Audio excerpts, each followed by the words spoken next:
अस्सलाम वालेकुम। सीरिया 10 में खुश आमदीद। मैं हूँ फ़ातिमा नासिर और इस खूबसूरत सुबह का आगाज़ एक साथ करते हैं। उम्मीद करती हूँ कि आप लोग सब खैरियत से हैं, अपना बहुत ख्याल रख रहे हैं। कोशिश कर रहे हैं कि अपना सोसाइटी में जो भी कंट्रीब्यूशन है कि आपकी कम्युनिटी में उसे हमेशा पॉजिटिव रखें। याद रखें हम सबका एक रोल है जो कि हम अपनी इर्द गिर्द के लोगों में, अपनी कम्युनिटीज़ में, अपनी सोसाइटी में प्ले करते हैं। और अगर हम उस रोल को सीरियसली नहीं लेते, उसको एज अ रिस्पॉन्सिबिलिटी नहीं लेते, तो आहिस्ता आहिस्ता आई सपोज़ हम लोग अपनी ही जो इन्वायरमेंट है उसको ख़राब करते जा रहे हैं। तो कोशिश करें कि अपनी जो इंडिविजुअल रिस्पॉन्सिबिलिटी है उसको सबसे पहले लें। दूसरों को तनकीद करने से पहले, क्रिटिसाइज़ करने से पहले अपने आप को बेहतर करने की कोशिश करें। हमेशा पिन पॉइंट करें अपने आप के अंदर जो गलत चीज़ें हैं, एनालाइज़ करें अपने आप को, जहाँ पर इम्प्रूव कर सकते हैं अपने आप को। हमेशा कंसिस्टेंटली, कॉन्टीन्यूसली अपने आप को इम्प्रूव करते रहें, बेहतर करते रहें। अपनी गलतियों से सीखने की कोशिश करें। अपनी गलतियों को, फेलियर्स को कभी अपने दिल पर मत लें, पर्सनली मत लें, और एक्चुअली में एज अ लर्निंग पॉइंट लेते हुए ज़िंदगी में आगे बढ़ते रहें। और आपको पता है हर दिन का आगाज़ एक पॉजिटिव सोच, एक पॉजिटिव थाट के साथ, एक पॉजिटिव ख्याल के साथ करते हुए एक दिन एक नेकी में। मुफ्ती अहमद अली हमारे साथ मौजूद है, चलते हैं उनकी तरफ।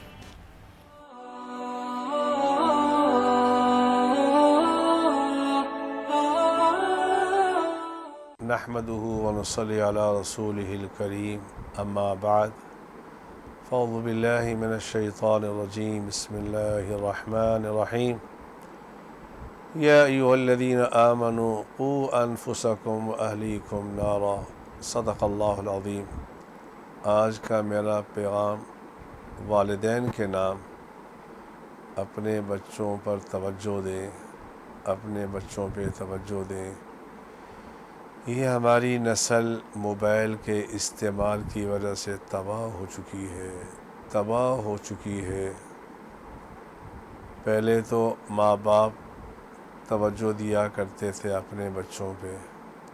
आज अब्बा को पता नहीं, अम्मा को पता नहीं कि हमारा बेटा रात को कितने बजे सोता है, क्या देखता है। ये हमारी आने वाली नस्ल तबाह हो रही है।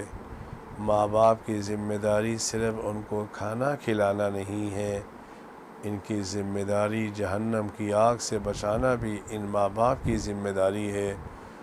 मैं आपसे इल्तिमास करूँगा सोने से पहले अपने बच्चों से मोबाइल ले लिया करो ताकि वो फ़जर की नमाज़ जमात के साथ अदा कर सकें। अल्लाह मुझे भी आपको भी तौफ़ीक़ अता फ़रमाए। आमीन आमीन आमीन।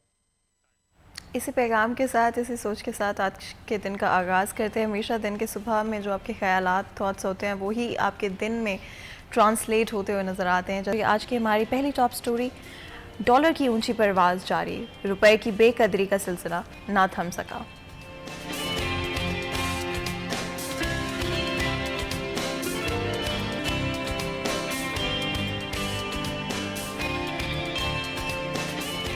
गैर एलानिया लोड शेडिंग ख़त्म ना हो सकी, कारोबारी सरगर्मियाँ शदीद मुतासर।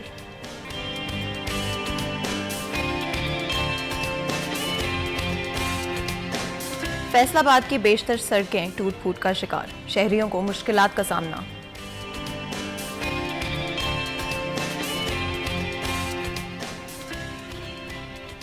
तो ये थी आज की हमारी टॉप 3 स्टोरीज़। और कोशिश होगी कि हमारे नेक्स्ट 1 घंटे का जो हमारा सेक्शन है उसके अंदर इन्हीं चीज़ों के बारे में बात करें।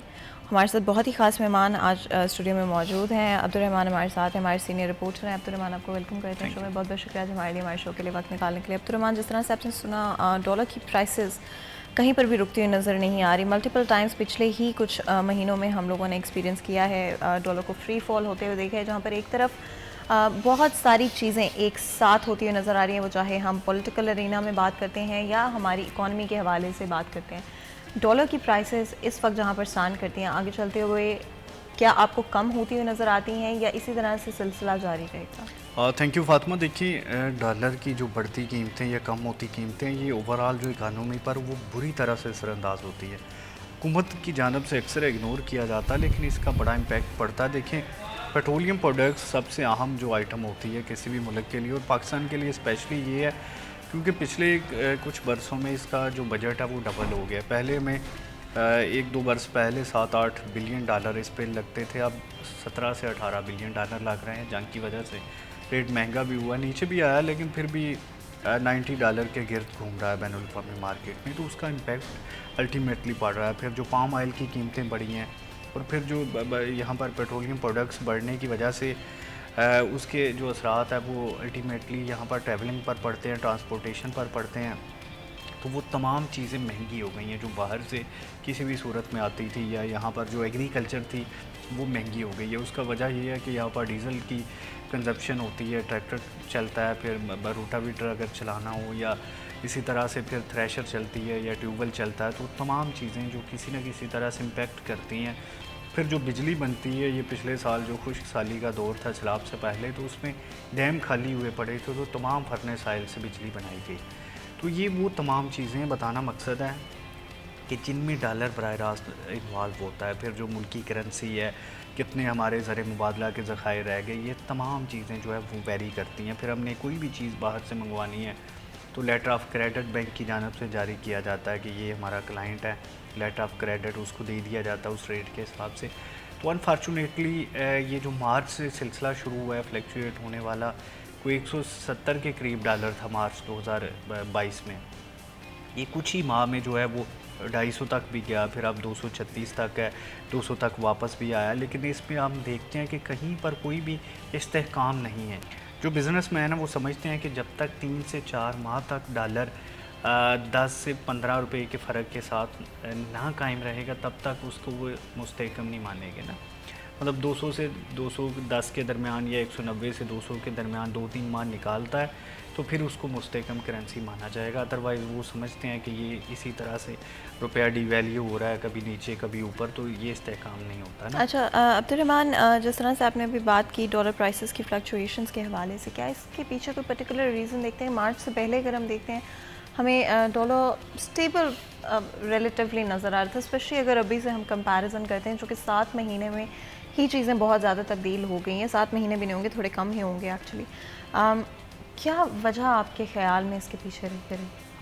देखिए फातिमा, इमरान खान के कोई 3.5 साल दौर में जो डॉलर की कीमत बढ़ी है वो 40-50 रुपये बढ़ी है ना। अनफॉर्चुनेटली ये 5 महीनों में उससे ज़्यादा कीमत बढ़ चुकी है, रुपया इतना ज़्यादा डिवैल्यू हो चुका है। देखिए, एक तो इसकी सियासी अदम इस्तेहकाम है, पॉलिटिकल स्टेबिलिटी जब तक नहीं आएगी डॉलर नहीं कंट्रोल होगा, रुपया आपका नहीं बैलेंस होगा। फिर जो ज़र मुबादला के ज़खायर है वो आपके खासे कम हो गए हैं।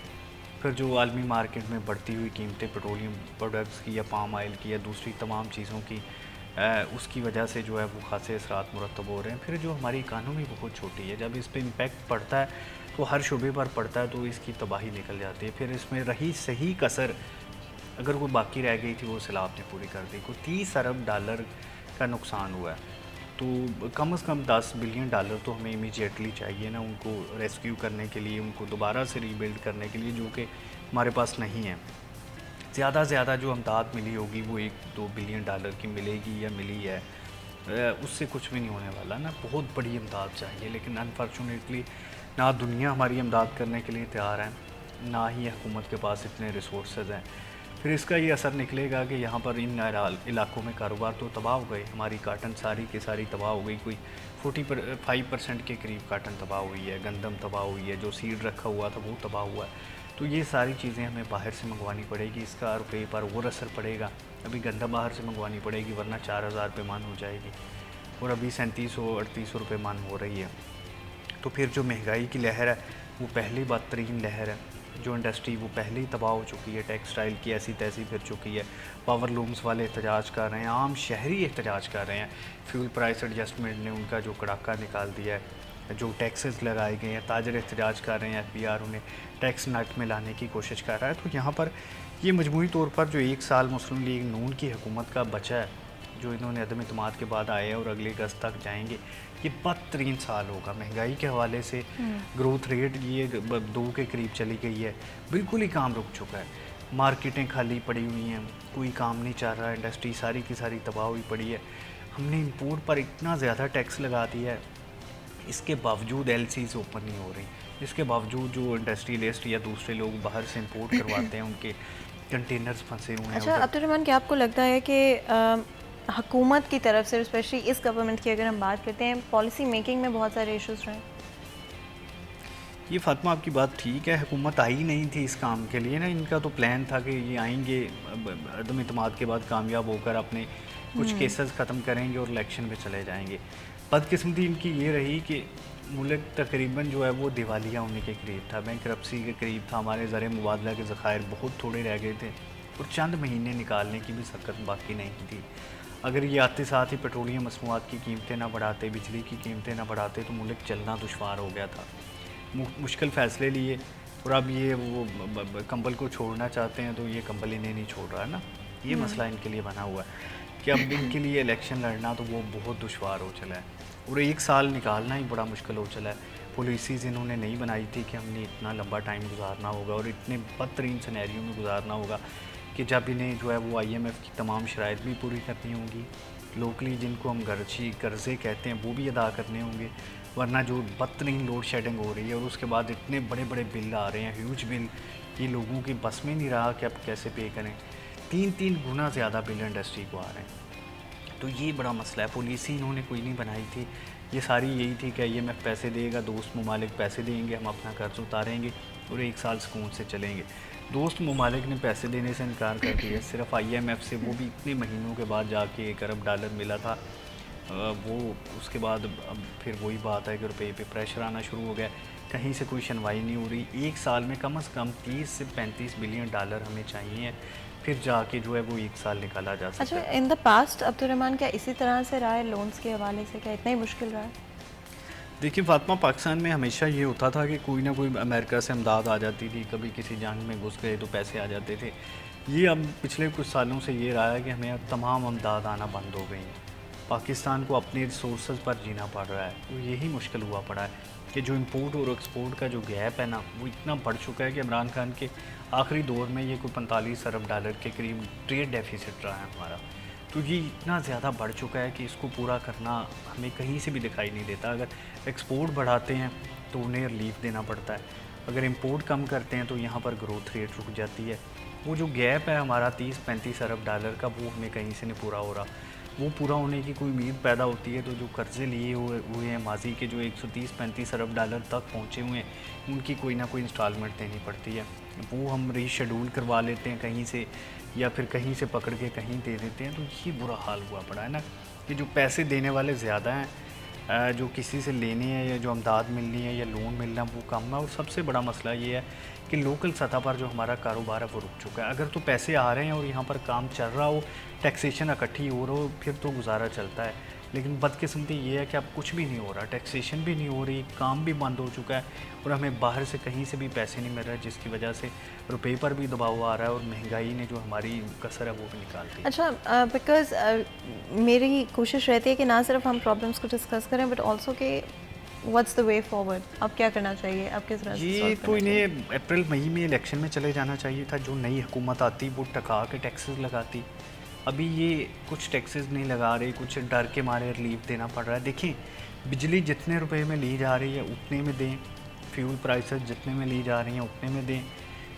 जो हम रिलीफ देते हैं ना कारोबारी लोगों को, वो थोड़ा कम करें। ये एक क्लब बना हुआ है अमीर लोगों का, जिनको हम रिलीफ दे देते हैं, उनकी जेबों में पैसा चला जाता है, वो प्रॉपर्टी पे इन्वेस्ट कर देते हैं। टैक्सेशन टका के लगाएं, तमाम लोगों को जो है वो मेन स्ट्रीम में लाएं। देखिए, हमारी जो 50% से जो यहाँ पर ओवरऑल वेल्थ है वो बाहर ब्लैक में है। लोगों को टैक्स नेट में लाएं। सिर्फ 4 से 5 मिलियन लोग टैक्स नेट में मौजूद हैं यहाँ पर 22 करोड़ आबादी में से। कम से कम जो है वो तकरीबन कोई 8 से 10 करोड़ लोग अगर टैक्स नेट में आ जाते हैं, प्लास्टिक मनी को या कैशलेस जो है उसको फ़रोग मिलता है, तमाम जितनी भी हमारे पास सर्कुलेशन है वो सारी रिकॉर्ड में आ जाती है, तो फिर तो ये मुल्क चलाना आसान हो जाएगा। ये सबसे बड़ा मसला ये सब्सिडीज़ ने किया हुआ है कि डर के मारे ये पॉपुलर फैसले उससे पीछे नहीं हटते। उसका नतीजा ये निकलता है कि ये सब्सिडी वापस होती है, लोग चीखें मारते हैं, बिजली के बिलों में हमें पैसे देने पड़ते हैं, फ्यूल सस्ता करके बेचना पड़ता है और 800 अरब रुपया जो है वो सब्सिडी की मद में, यूटिलिटी ये फ़लाँ की मद में चला जाता है। उसके बाद कई सौ अरब जो है वो टेक्सटाइल वाले ले जाते हैं, रिफंड्स की मद में ले जाते हैं और यूँ जो हमारा कड़ाका निकला हुआ चंद लोगों का फ़ायदा हो जाता है। प्रॉपर्टी को मुसलसल बूम रहता है, इतना पैसा उसमें हाउसिंग सोसाइटीज़ ने यरगमाल बनाया हुआ है, बहुत सारे MP MN असम्बली में बैठे होते हैं जो कि कोई भी कानून साजी इनके ख़िलाफ़ नहीं होने देते। जो ब्लैक मनी है उसको दिन दिन फ़रोग़ मिल रहा है। डंपिंग इसकी रोकनी बड़ी ज़रूरी है। ओन मनी गाड़ियों में जो है वो ये एक ऐसा कारोबार है जिसको रोकने की कोई संजीदा कोशिश नहीं होती। देखें 8 बाज़ारों में अभी FBR वो मशीनें लगानी चाहता है ताकि जो बिल हो वो पक्का बने, पता हो कितनी डेली ट्रांजैक्शन हुई है, कितनी चीज़ों की जो है वो यहाँ पर रोज़ाना ख़रीदो फ़रोख्त होती है। तो वो लोग 8 बाज़ारों में एहतजाज हो रहा है। बड़ी मुश्किल ही है कि वो इम्पोज़ हो पाए FBR का फ़ैसला। देखिए मोबाइल एक दुकान पे 10 बिकते हैं या 1 बिकता है, हुकूमत के पास कोई रिकॉर्ड नहीं है, कोई टैक्सेशन नहीं है। गोल्ड रोज़ाना कितना बिकता है, कोई रिकॉर्ड नहीं है। ये कॉलोनी में 100 प्लाट होना तो 1000 फ़ाइल बिक चुकी होती है, लेकिन रिकॉर्ड कोई नहीं होता। कई हाथ फाइल बिकती है, कोई रिकॉर्ड नहीं। हुकूमत के पास तब पैसे आएंगे जब रजिस्ट्री होगी। वो तो बहुत कम लोग लगाते हैं। ऐसे ही 10 गाहकों के बाद 11वां गाहक होता है जो कि अपने नाम पर जो रजिस्ट्री करवाता है। तो ये वो चीज़ें हैं जहाँ पर लोगों के पास तो पैसा आ रहा है लेकिन हुकूमत के पास कोई भी टैक्सेशन नहीं हो रही। टैक्सेशन बहुत ज़रूरी है। डायरेक्ट टैक्सेस लगाएं, जो इनडायरेक्ट टैक्सेस है या GST जिसको हम कहते हैं, ये मुसलसल बढ़ा रहे हैं जिनकी वजह से वो अवाम जो कि टैक्स देने की पोजीशन में नहीं है उन्हें भी देना पड़ता है, और वो अवाम जो बराबर की गाड़ियाँ बंगले इंजॉय करते हैं वो भी उन लोगों के बराबर में देते हैं जिनकी तनख्वाह 10,000 है और जिनकी आमदन 1 करोड़ है, वो बराबर टैक्सेशन देते हैं। इस वजह से जो बड़े प्रॉब्लम्स है, गरीब लोगों के लिए स्पेशल कोई सब्सिडाइज पैकेज अगर बनाना भी है, उन्हें कैश की मद में पैसे दिए जा सकते हैं। यूटिलिटी स्टोर्स बहुत बड़ा फ्रॉड है, इससे लोगों का फ़ायदा नहीं होता, उल्टा नुकसान हो जाता है। अरबों रुपया इसमें इन्वॉल्व है तो कोई फ़ायदा नहीं हुआ। बिल्कुल, इससे पहले मज़ीद गुफ्तगू करें, ब्रेक लेते हैं। कहीं मत जाएगा, हमारे साथ रहिए।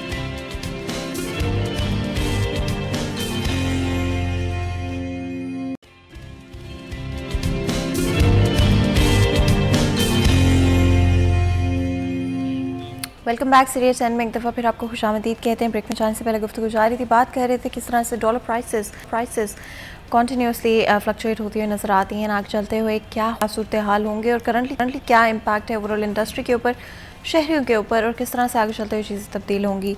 हमारी कोशिश रहेगी कि डिफरेंट इशूज़ के बारे में बात करें और नेक्स्ट लोड शेडिंग के हवाले से भी बात कर लेते हैं, because at the end of the day हमारी इंडस्ट्री सबसे ज़्यादा लोड शेडिंग से इम्पैक्ट होती है नज़र आती है। ना सिर्फ ये बल्कि जब इलेक्ट्रिसिटी प्राइसेस भी बढ़ाई जा रही हैं, कोई पता नहीं चल रहा कि किस महीने की आपको दोबारा से आपके साथ ऐड कर दिया गया है आपके बिल के अंदर, और बिल्स एक्चुअली 100% इंक्रीज़ हो चुके हैं। अगर आप देखें तो जो अगर बिल आपका पहले आ रहा था उससे ऑलमोस्ट डबल बिल आपके पास आ रहे हैं। कुछ रिलीफ के बारे में भी कहा गया था जो कि एक्चुअली में फॉलो थ्रू नहीं किया गया और वहीं पर प्राइसेस अभी भी स्टैंड करती है। अब्दुर्रहमान, लोड शेडिंग एक बहुत बड़ा इशू है इन इटसेल्फ। अगर एक इंडस्ट्री पहले 12 घंटे 18 घंटे काम कर रही थी तो वो अब हाफ की कैपेसिटी के ऊपर आ चुकी है। इलेक्ट्रिसिटी प्राइसेस डबल हो गई हैं लेकिन लोगों की बाइंग पावर या अर्निंग्स इंक्रीज़ नहीं हो पाई हैं।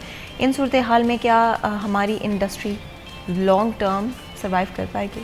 फातिमा, देखिए लोड शेडिंग 2 तरह की है, एलानिया गैर एलानिया, और फिर इसमें एक हुकूमत की मर्ज़ी से होती है और एक इस वजह से होती है कि IPPs के जो पैसे हैं वो नहीं दिए होते ना, इस वजह से वो करते हैं। तो ये शायद खकान अब्बासी साबिक़ वज़ीर-ए-आज़म भी रहे हैं, वो वज़ीर-ए-आज़म को कह चुके हैं कि लोड शेडिंग करनी ज़रूरी इसलिए है कि 1 घंटा जो है वो कई लाख डॉलर का हुकूमत को पड़ रहा है, कि जिसमें ये सारी फर्नेस ऑयल से जो बिजली बनती है और IPPs को पैसे देने पड़ते हैं वो उनके पास नहीं है, सब्सिडी देनी पड़ती है। अगर हाइडल से बिजली बने तो वो सस्ती पड़ती है, इसी वजह से फ्यूल प्राइस एडजस्टमेंट भी इन्होंने बढ़ाई है। ये जुलाई 2021 में ना इमरान खान ने फ्यूल प्राइस एडजस्टमेंट लेनी बंद कर दी। उसका जो लेवल है वो खासा कम कर दिया था, जिसकी वजह से बिल्स काफ़ी कम रिलीफ हुए। वज़ीर-ए-आज़म रिलीफ के नाम से भी रिलीफ दिया गया, तो इसका ये नतीजा निकला कि जो गर्दशी कर्ज़े हैं वो काफ़ी बढ़ गए। तो अब जब ये हुकूमत में आया तो इन्होंने बजाय इसके कि कोई रिलीफ देते या टैक्सेस कम ही रखते, इन्होंने वो पुराने जो फ्यूल प्राइस एडजस्टमेंट बाकी बची थी वो भी लेनी शुरू कर दी, जिस वजह से आवाम का सही से कड़ाका निकला है कि अब जितना बिल आता है उतना ही टैक्स आ जाता है। अब 2 महीने पिछले के हिसाब से और बाकी पुराने डाल के जो फ्यूल प्राइस एडजस्टमेंट ली जाती है। इसमें अब मज़े की बात यह है कि बिजली का बिल कुछ इस तरह से बनता है कि आपके इतने यूनिट कंज्यूम हुए हैं, ये यूनिट आपको इस हिसाब से लगाए हैं। अब तो स्लैब ही ख़त्म कर दी गई है ना, वो आखिरी स्लैब जो होती है उसके हिसाब से लगा देते हैं। फिर इसमें GST लगाते हैं, फिर जो पीटीवी की फीसेस होती हैं, टैक्सेस होते हैं, फिर ये होता है कि इतनी फ्यूल प्राइस एडजस्टमेंट 2 महीने पुराने वाली है, उस पर भी जीएसटी लगा दी जाती है। यानी कि 2 जीएसटी लग रही होती हैं एक बिल में ना। ये तमाम टैक्सेस जो डाले जाते हैं, वो बिल्स जो आम लोगों के घरों के बिल्स है, जिसका 1000 पे फ़र्ज़ करे आता था, वो 2000 पे चला गया, 10,000 वाला 20 पे चला गया, और जो कमर्शियल है वो 3 गुना पे चला गया। उनको फ्यूल प्राइस एडजस्टमेंट भी और जनरल सेल टैक्स भी ज़्यादा लगाया जा रहा है। अगर 15,000 कमर्शियल वाले का आता था तो वो 45 पे चला गया अल्टीमेटली। फिर ऊपर से जो लोड शेडिंग है, उसने वैसे उनके कारोबार खासे मुतासर किए हैं। कारोबार तो पहले से ही रह गए थे, बिल्कुल ख़त्म होने के करीब थे, जो हुकूमती पॉलिसीज़ की वजह से ऊपर से ये सूरत हाल पैदा हो गई। और अब जो है वो कारोबार अमलन रुक चुके हैं, दुकानें जो है वो खाली पड़ी हुई हैं, होटल्स खाली पड़े हुए हैं, इंडस्ट्री जो है वो ठप हुई पड़ी है, टेक्सटाइल पे सारा फोकस था और वो सारी की सारी बंद हुई पड़ी है। और हुकूमत ने ये तकरीबन जानबूझ के भी की हुई है। इनके पास उनको पैसे भी देने के लिए नहीं है कि वो सब्सिडाइज़ करें, रिफंड्स करें। और ये कभी भी नून लीग की हुकूमत का ये हमेशा ही रहा है कि ये एक्सपोर्ट के इतना कभी भी हक़ में नहीं रहते ना। अब मसला ये लोगों के लिए कि वो जॉब्स कहाँ से हासिल करें, क्योंकि जब आपकी इंडस्ट्री चलती है तो कम से कम आपको जो स्किल्ड लेबर है वो काम कर रही होती है, जॉब्स मिल रही होती हैं। अब वो भी सिलसिला ख़त्म हो गया है। बेरोज़गारी का ऐसा तूफ़ान है, इसके अलावा महंगाई का ऐसा तूफ़ान है। और उम्मीदें इन्होंने लगाई हुई हैं कि ये सर्दी जब आएगी ना तो लोगों के यूनिट कंजप्शन कम होगी, फ्यूल प्राइस एडजस्टमेंट कम होगी, तो बिल्स कम आएंगे, फिर उनको टैक्सेस भी मज़ीद ऐड किए जाएंगे उसमें ना। अब ये इनकी बदकिस्मती है कि सितंबर का निसफ गुजर चुका है, लेकिन गर्मी की शिद्दत वो इसी तरह से बरकरार है और शायद ये अक्टूबर तक चले। तो हुकूमत मुसलसल जैसे ये जून में दुआएं करती रही है कि बारिशें हों, ऐसे ये दुआएं कर रही है कि ये अल्लाह सर्दी जो है वो थोड़ी पहले आ जाए तो ये मज़ीद टैक्सेस ऐड कर सके। अब देखिए, हुकूमत कहीं से कोई रेवेन्यू जनरेट नहीं कर रही, सिर्फ टैक्सेस बढ़ाई जा रही है, मुसलसल बढ़ाई जा रही है। और जो टैक्सेस दुकानदारों पर पिछले कुछ महीनों से उन्होंने हटा लिए थे, वो बेसिकली मुखर किए थे कि जब सर्दी आ जाएगी तब बिलों में ऐड करके ले लिए जाएंगे। ये बिजली के बिल्स इन्होंने ऐसा तमाशा बनाया हुआ है कि इसमें जो है वो टैक्सेस मज़ीद के मज़ीद ऐड किए जा रहे होते हैं लोगों की। फिर लोड शेडिंग ने बस कराई होती है, लोगों का सोना जागना, कारोबार करना, वो सारा का सारा जो है वो तमाशा बनाया हुआ है। और हुकूमत की रेट भी कहीं पर कोई हमें नज़र नहीं आती कि कहीं पर कोई हुकूमत जो है वो वर्किंग कर रही हो प्रॉपर तरीके से। पंजाब में और हुकूमत है, KPK में PTI की है, सिंध में पीपल्स पार्टी की है, बलूचिस्तान में मिक्स लोग बैठे हुए हैं, और ये सिर्फ मरकज़ में जो है वो चंद सीटों पर हुकूमत चला रहे हैं, जिसका नतीजा हम ये देखते हैं कि यहाँ पर महंगाई है, बेरोज़गारी है, यहाँ पर लॉ एंड ऑर्डर की सूरत हाल जो है वो बिगड़ी हुई है, तमाशा बना हुआ है, रुपया जो है वो काबू नहीं आ रहा। अच्छा, correct me if I am wrong Abdurrahman, क्या आपको भी ऐसे महसूस होता है जब से ये पॉलिटिकल चेंजेस आए हैं मार्च के बाद से, अगर हम मेजॉरिटी में बात करते हैं, क्या आपको भी ऐसे महसूस होता है कि गवर्नमेंट एग्जिस्ट ही नहीं कर रही, नॉन एग्जिस्टेंट है इस वक्त मुल्क में?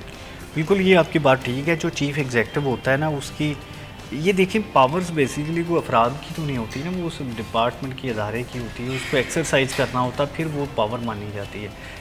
जब से इमरान और शहबाज शरीफ आया तब से ऐसे लगता है कि जैसे प्राइम मिनिस्टर की जो पावर है वो खासी कम हुई है, या मतलब जो जैसे आपने कहा है कि एग्जिस्टेंस ही उसकी जो है वो बड़ी मुतासर हुई है। तो ये बात काफ़ी हद तक बचा है कि उस तरह से ये हुकूमत कोई बोल्ड डिसीजन नहीं ले पा रही, कोई भी ऐसा फ़ैसला नहीं कर पा रही। माजफा इन्होंने एक काम सबसे अहम और बड़ा किया है कि वो अपने ख़ानदान के केसेस कम कर लिए हैं, ख़त्म कर लिए हैं, नैब तरमीम कर ली हैं, असम्बली में हर वो काम कर लिया है जिसकी वजह से पिछली हुकूमत को फ़ायदा हो सकता था। ओवरसीज़ के वोटों का मसला हो या EVM मशीनें जो यहाँ पर इलेक्शन कमीशन ने बनानी थी वो हूँ, नैब तरमीम हूँ, नैब केसेस हूँ, इन सब से अपनी जान हमेशा के लिए छुड़वा ली है। और ये लीड क्लब जो यहाँ पर बनाई इन्होंने आए इसी मकसद के लिए थे, अपने काम पूरे करने के लिए। अब ये अगली हुकूमत इनकी ना भी बने तो कम से कम जो पुराने केसेस हैं उनसे इनकी जान छूट गई। अच्छा, एंड ये बड़े मज़े की बात है कि सारा का सारा फोकस और प्रायोरिटी इसी चीज़ को रखा गया, इवन तो मुल्क के जो सूरत हाल है इकोनॉमिकली स्पेशली वो इतने ख़राब चल रहे थे, बट प्रायोरिटी इसी चीज़ के ऊपर रखी गई। हमारे साथ एक और बहुत ही खास मेहमान हमें स्टूडियो में ज्वाइन कर रहे हैं, उमैर अजमत हमारे साथ हैं, सीनियर रिपोर्टर हैं हमारे। आपको वेलकम करते हैं उमैर, बहुत बहुत शुक्रिया जो हमारे लिए, हमारे शो के लिए वक्त निकालने के लिए। उमैर, जिस तरह से हम बात कर रहे थे, जहाँ पे एक तरफ प्रायोरिटी होनी चाहिए थी economic stability, political stability, overall चीज़ों को बेहतर करना, आवाम के लिए चीज़ों को बेहतर करना, और अगर बेहतर नहीं कर सकते तो जो चीज़ें बेहतर चल रही हैं उनको बेहतर चलते रहने देना। लगता है गवर्नमेंट इसमें कामयाब हो पाई?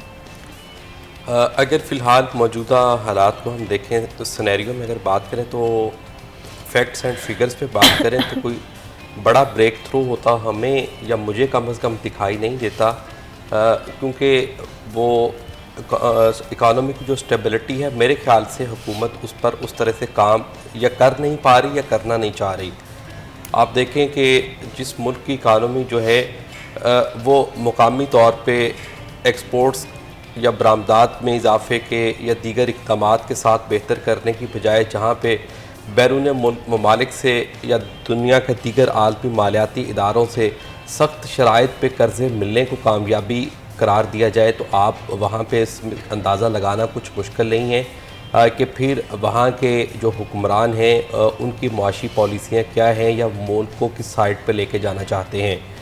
आप अगर यहाँ पे इस गवर्नमेंट को देखें जो मौजूदा पीडीएम की गवर्नमेंट है शहबाज शरीफ साहब की, तो पहले वज़ीर ख़जाना साहब यही वावेला करते रहे कि जब हमें आईएमएफ से डॉलर्स मिल जाएंगे तो ये जो स्टेबिलिटी है वो मुल्क में आ जाएगी, मुल्क की मईशत में इस्तेहकाम आ जाएगा, डॉलर है उसको ब्रेक लग जाएगी, बल्कि ये कहा गया कि डॉलर की कीमत जो है उसमें काफ़ी ज़्यादा कमी आ जाएगी। और उसके साथ साथ ये कि हमें दीगर जो दोस्त ममालिक हैं या वर्ल्ड बैंक है वहाँ से भी डॉलर्स मिल जाएंगे और उससे हालात जो हैं वो कदरे बेहतर हो जाएंगे और मुल्क जो है वो दिवालिया होने से बच जाएगा। बिल्कुल। और इससे पहले कि मज़ीद गुफ्तगू करें क्योंकि ब्रेक लेने का वक्त हो रहा है, ब्रेक लेते हैं, कहीं मर जाएगा हमारे साथ रहेगा।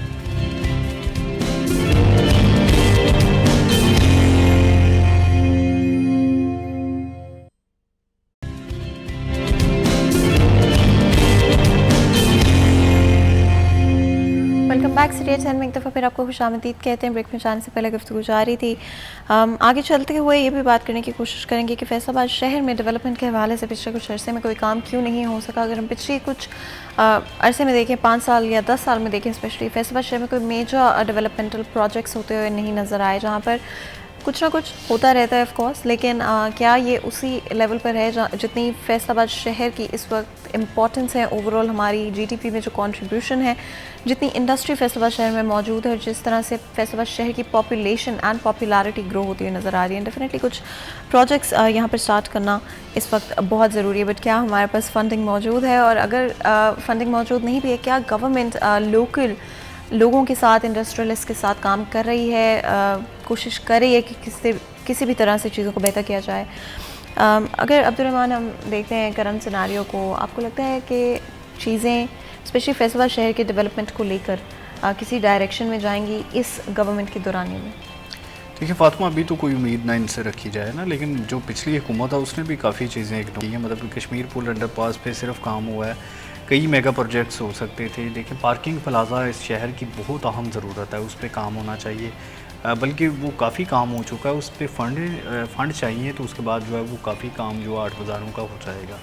इसी तरह से जो डेवलपमेंट है, मेंटेनेंस एंड रिपेयरिंग के लिए जो पैसा आता है ना रोड्स का, वो लाजमी लगना चाहिए। शहर का स्ट्रीट लाइट्स का मसला है, डकैतियों की एक बड़ी वजह स्ट्रीट लाइट्स का ना चलना होती है, एक्सीडेंट्स की एक बड़ी वजह। फिर यहाँ पर वाटर फिल्ट्रेशन प्लांट्स लगाए गए हैं लेकिन वो ख़राब पड़े हुए हैं और शहरी जो साफ़ पानी के असूल के लिए दरबदर होते हैं या ख़रीद कर पीते हैं और वो काफ़ी महंगा पड़ता है।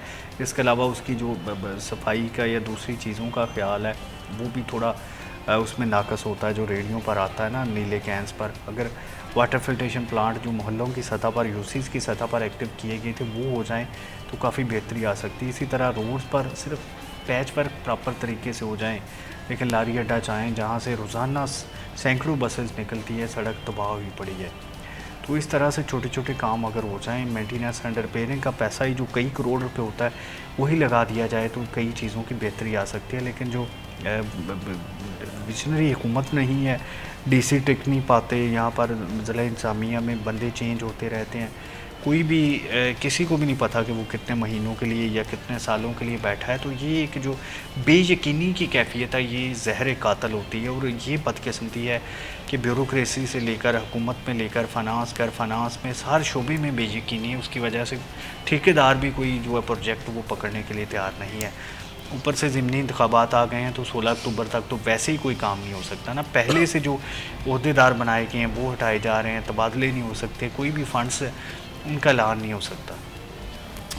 उमर, आपके ख़्याल में क्या रीज़न रहा है फंडिंग ना होने का? अगर इस गवर्नमेंट की भी अगर हम बात करें या प्रीवियस गवर्नमेंट की भी बात करें, फैसलाबाद शहर क्यों प्रायोरिटी नहीं रहा? देखें, फैसलाबाद के जो मुकामी अवामी नुमाइंदे हैं, मैं समझता हूँ कि ये उनकी गफलत है, उनकी नाअहली है कि वो सूबाई हेडक्वार्टर से या मरकज़ से वो फ़ंड अपने शहर के लिए अगर वो नहीं लेके आ सकते और यहाँ के लोगों को दरपेश मसाइल हल नहीं हो सकते। अगर हम नून लीग की हुकूमत 18 से पहले की बात करें तो कितने ऐसे मंसूबे थे जो कि आज तक वो पेंडिंग पड़े हुए हैं। फैसलाबाद में IT यूनिवर्सिटी, जो कि GC यूनिवर्सिटी के सामने एक जगह थी, वहाँ पे मंडी थी, उसको गिराया गया, उन लोगों को बेघर कर दिया गया, उनके कारोबार वहाँ से ख़त्म करवा दिए गए। लेकिन आज तक वहाँ पे क्या है, वो मलबे के ढेर पड़े हुए। आज तक वहाँ पे IT यूनिवर्सिटी नहीं बन सकी और ये कहा जा रहा था कि शहर के 2 सियासी घरानों की आपसी चपकलश की वजह से ये सारा कुछ हुआ है। लेकिन ये अफसोस का मुकाम है कि जगह खाली पड़ी हुई है और आज तक उस पर वर्किंग नहीं हो सकी। उस वक्त के वज़ीर आला शहबाज शरीफ की जानिब से यहाँ पे यूनिवर्सिटी बनाने का ऐलान भी किया गया, मगर आज तक उस पर अमल दरामद नहीं हो सका।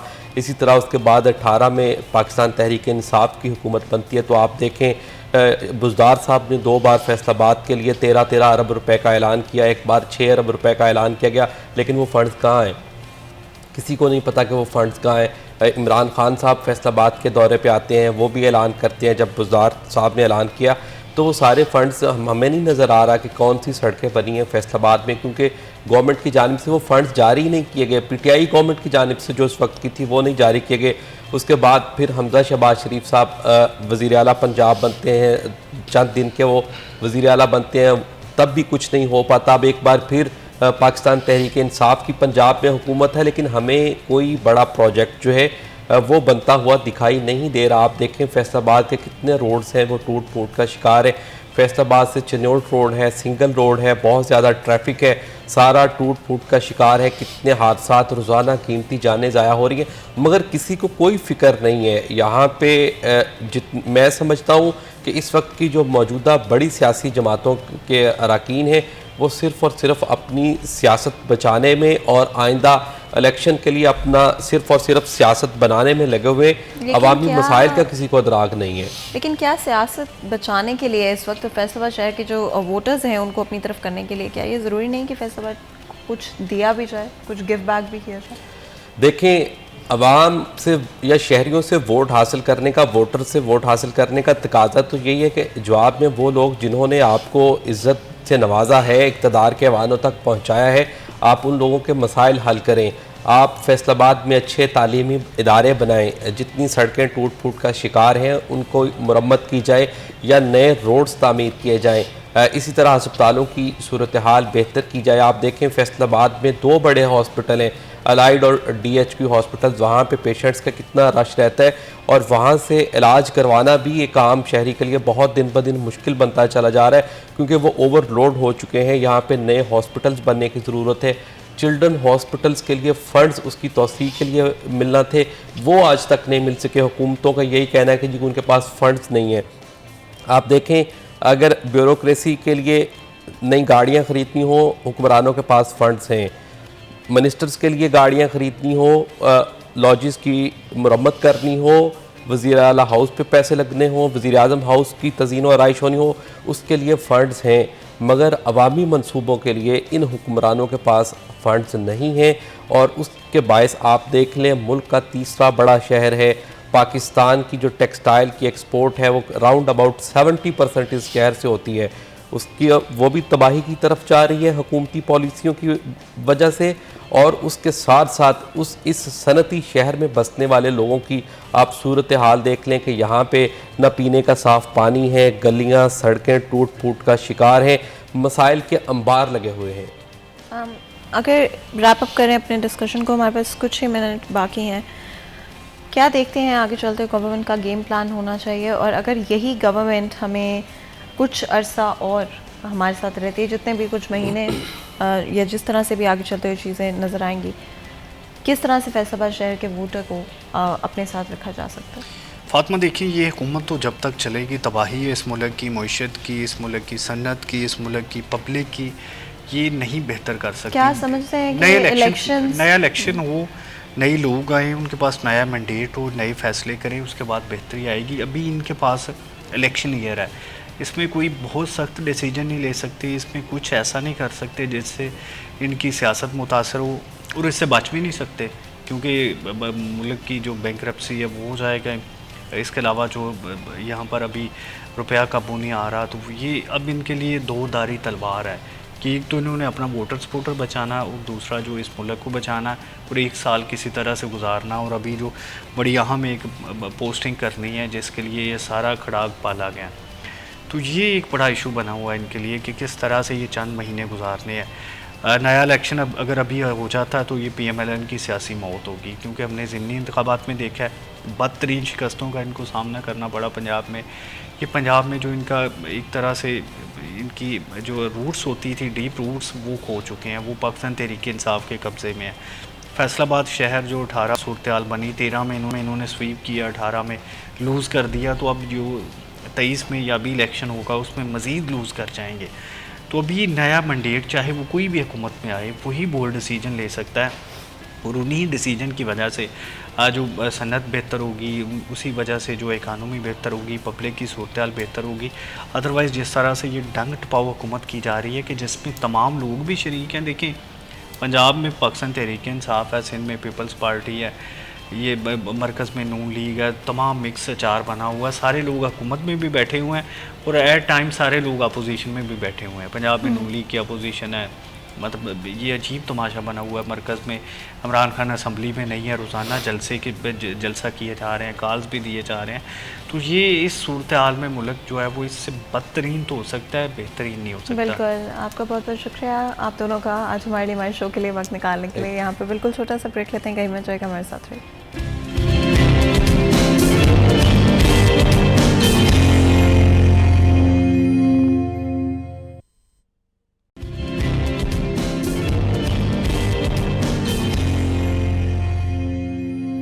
वेलकम बैक सीरिया चैनल में एक दफ़ा फिर आपको खुशामदीद कहते हैं। ब्रेक में जाने से पहले गुफ्तगू जारी थी, बात की आज हमने डिफरेंट इश्यूज़ के हवाले से डिफरेंट एस्पेक्ट्स को कवर करने की कोशिश की। हमारी हमेशा कोशिश रहती है कि कंस्ट्रक्टिव क्रिटिसिज्म के थ्रू प्रॉब्लम सॉल्विंग की तरफ आएँ। At the end of the day आप जितना अच्छी तरह चीज़ों को एक्सप्लेन कर पाएंगे, समझ पाएंगे, ब्रेक डाउन कर पाएंगे, उतनी अच्छी तरह आप उनको सॉल्व भी एक्चुअली में कर पाएंगे। बढ़ते हुए हमारे साथ बहुत ही खास मेहमान स्टूडियो में मौजूद हैं। बात करेंगे हेल्थ के हवाले से, डिफरेंट आई केयर के सॉल्यूशंस की भी बात करेंगे, और डेफिनेटली कुछ इस तरह की बीमारियां जो कि अगर किसी भी पॉइंट पे ज़िंदगी पे आपको एक्सपीरियंस करनी पड़ती है, उनके हवाले से सिम्टम्स, ट्रीटमेंट एंड पॉसिबली क्या आप कर सकते हैं उस हवाले से, प्रिवेंटरी मेयर्स, उनके बारे में भी बात करेंगे। हमारे साथ प्रोफेसर एजाज़ जावेद लक मौजूद हैं जो कि head of ophthalmology department Allied Hospital है। आपको वेलकम करते हैं शो में। बहुत बहुत शुक्रिया आज हमारे शो के लिए वक्त निकालने के लिए। जिस तरह से मैं बात कर रही थी कि डिफरेंट इश्यूज़ के बारे में बात करेंगे, ज़रूर बताइएगा कौन से इस तरह के आई डिजीज़ हैं या कौन सी ऐसी बीमारियां हैं जो कि यूजुअली देखने को मिलती हैं। आई एक्चुअली एक ऐसा सेगमेंट है जिस्म का जिससे हम ना सिर्फ अपनी ब्यूटिफिकेशन के लिए इतना अहम ऑर्गन है, बल्कि दुनिया की ब्यूटिफिकेशन देखने के लिए ये एक बहुत अहम ऑर्गन है। लेकिन आई की जो बहुत सारी डिजीज़ हैं वो जिस्म से मुतल्लिक भी होती हैं। मसलन एक बंदा शुगर का मरीज़ है, ब्लड प्रेशर का मरीज़ है, या उसको कोई कैंसर है, या उसको कोई ब्लड की डिजीज़ है, तो उसमें भी उस बंदे को, जिस बंदे को ये बीमारियां हैं, उसको आई की बीमारियां भी हो सकती हैं। तो इसलिए आई का सेगमेंट इंतहाई ज़रूरी है। तो जैसे हम समझते हैं कि आई चूँकि दो लिड्स के दरमियान है और हर वक्त ये एक्सपोज है इन्वायरमेंट में टिल के हम स्लीप हो जाएं। सोने के साथ जब आंखें बंदा लिड बंद कर लेता है तो उस वक्त चलें इसको कोई रेस्ट मिलता है, लेकिन ख्वाबों में फिर भी आई देखती रहती है, और बाकायदा बाज़ का कुछ बीमारियां ऐसी हैं जो स्लीप में आ जाती हैं। तो पब्लिक अवेयरनेस के हवाले से अगर बात की जाए तो जितनी डिजीज़ हैं जिस्म में, जिस बंदे को ब्लड प्रेशर है, जिसको शुगर है, जिसको और कोई जिस्मानी ब्लड की डिजीज़ हैं, कोई अंतड़ियों की डिजीज़ हैं, उन सब को आँखों की बीमारियाँ भी हो सकती हैं।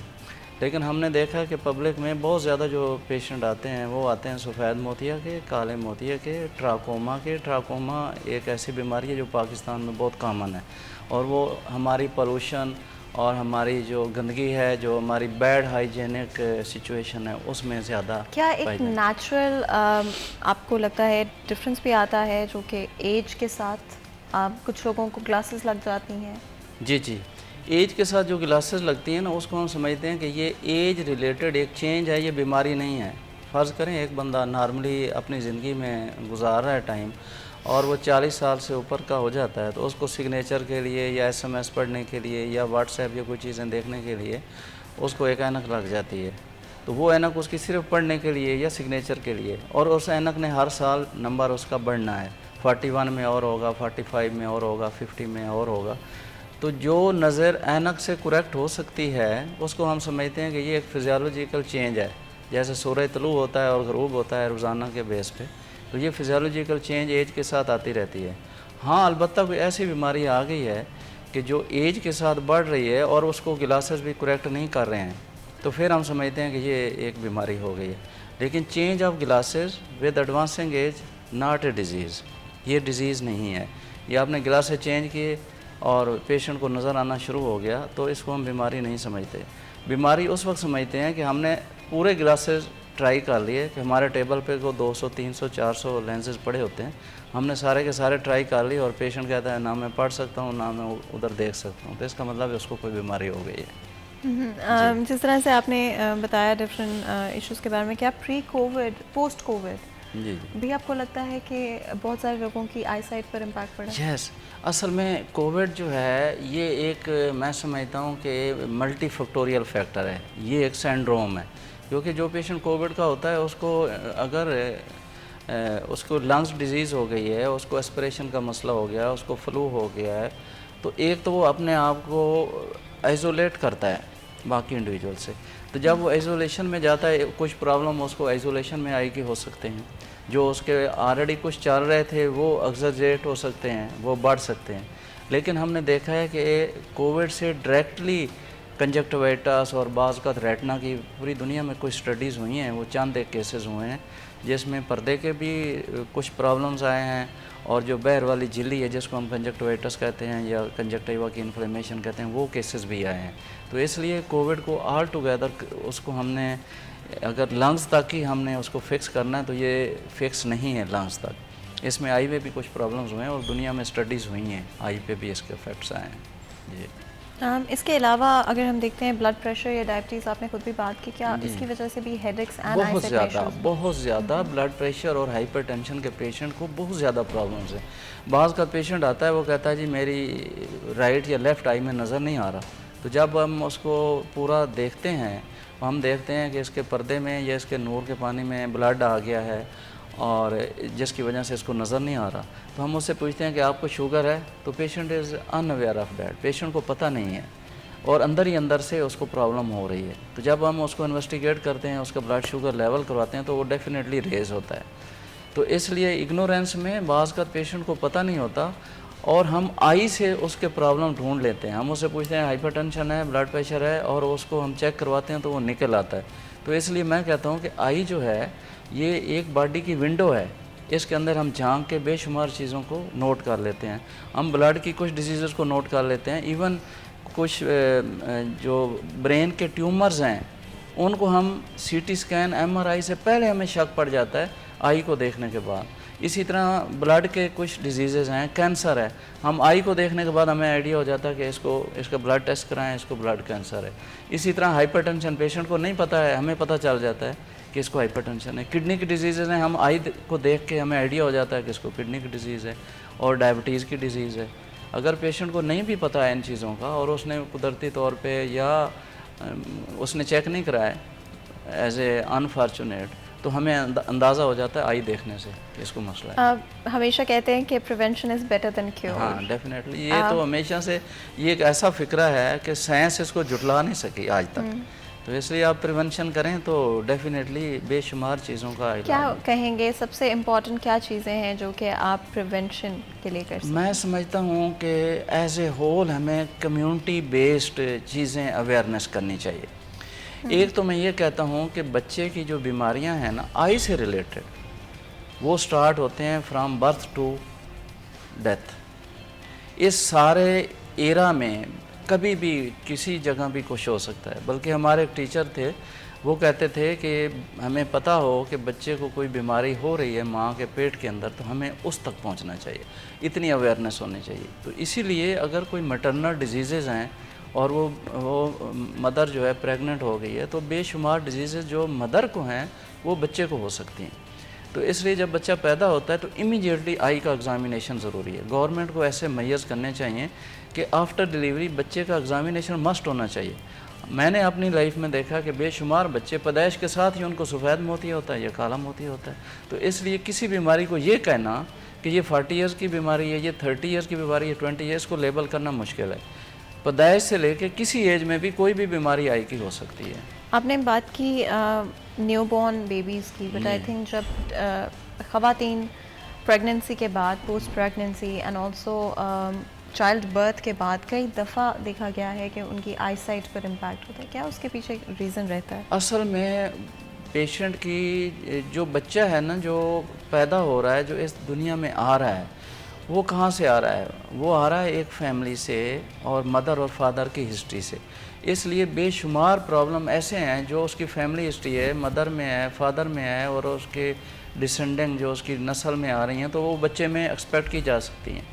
अगर माँ और बाप दोनों को ग्लासेस लगे हुए हैं तो बी विजिलेंट, आपको पता होना चाहिए कि इस बच्चे को ग्लासेस लगेंगे। मोर देन 90% बच्चे को ग्लासेस लग रहे होते हैं और बच्चे को फ़ौरन एग्ज़ामिन करना चाहिए। और ऐसे पेरेंट्स जिनको ऐनक लगी हुई है, फादर को या मदर को या दोनों को, उनको चाहिए कि बच्चे को फ़ौरन चेक कराएं।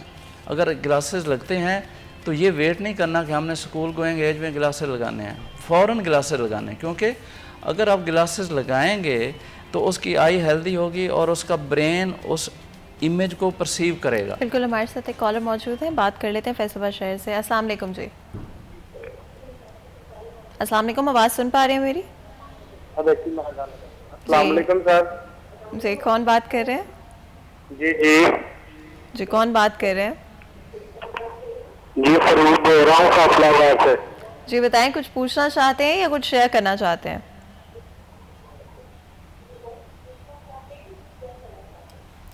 जी मैं डॉक्टर से अपने बेटे के बारे में पूछना चाहता हूँ। मेरे बेटे की ना आँख टेढ़ी है। ठीक है जी, सुन रहे हैं वो आपकी आवाज़। डॉक्टर साहब, टेढ़ी। आप कुछ पूछना चाहेंगे? टेढ़ी आँख है, एज क्या है, कब से है, इसका नंबर कितना है, टेढ़ी आँख आपने एग्ज़ामिन कराई है? क्योंकि जो टेढ़ी आँख है वो ऐसे नहीं हो जाती। जिस आँख में नज़र आती है वो नज़र जो आना है वो आँख को तीर की तरह सीधा करता है। अगर आँख में नज़र नहीं आ रहा, ऐनक लगती है नहीं लगाई, कैटरेक्ट है नहीं ऑपरेट करवाया, रेटिनल डिजीज़ है उसको एड्रेस नहीं किया, कार्निया ओपेक हो गया आपने ठीक नहीं किया, तो इसका मतलब है आँख का एरो जो आँख को सीधा रखता है वो आपने ठीक नहीं किया। तो आँख का एरो ठीक नहीं किया तो आँख इधर मुड़ जाएगी या अंदर की तरफ मुड़ जाएगी। यानी आँख को सीधा करने के लिए उसका एरो यानी उसकी नज़र होना ज़रूरी है, नंबर 1। नंबर 2, जो राइट आई में नज़र आता है वो लेफ़्ट आई में भी उतना ही नज़र आना चाहिए। क्योंकि जब हम दो इमेज देखते हैं, एक पेंसिल हम पेशेंट को दिखाते हैं, वो राइट आई भी देख रही है, लेफ़्ट आई भी देख रही है। अगर एक आँख में नंबर ज़्यादा लगता है और वो हो सकता है कि वो आँख उस पेंसिल को हॉकी समझ रही है और दूसरी आंख उस पेंसिल को पेंसिल समझ रही है, तो क्या होगा, दिमाग में दो इमेज आएंगे, एक हॉकी का इमेज आएगा, एक पेंसिल का इमेज आएगा। अब दिमाग बेचारा क्या करेगा, वो कहेगा यार ये हॉकी अब नॉर्मल है, इसको इग्नोर कर दें। ऐसी आई को कहते हैं कि ये सुस्त हो गई है, ये एम्ब्लायोपिक आई हो गई, ये सुस्त आई है। और सुस्त आई क्या करेगी, उसमें नज़र नहीं आएगा। आप 8 साल के बाद उसमें जितनी मर्जी एनके लगाएं, जितनी मर्जी ऑपरेशन करें, वो हॉकी वाली आंख ठीक नहीं होगी। अच्छा, बहुत बहुत शुक्रिया अदा करना चाहती हूँ मैं हमारे कॉलर का। और उन्होंने एक्चुअली टेढ़ी आंख एक बहुत बड़ा इशू है, जो कि ना सिर्फ बच्चों के अंदर बल्कि बड़ों के अंदर भी नज़र आता है। डॉक्टर साहब, बड़ों के अंदर क्या कोई डिफरेंट रीजंस होते हैं? मैं यही जो रीज़न हुई है कि आँख टेढ़ी उस वक्त होती है जब उसकी नज़र ख़राब होती है या उसमें कोई बीमारी होती है।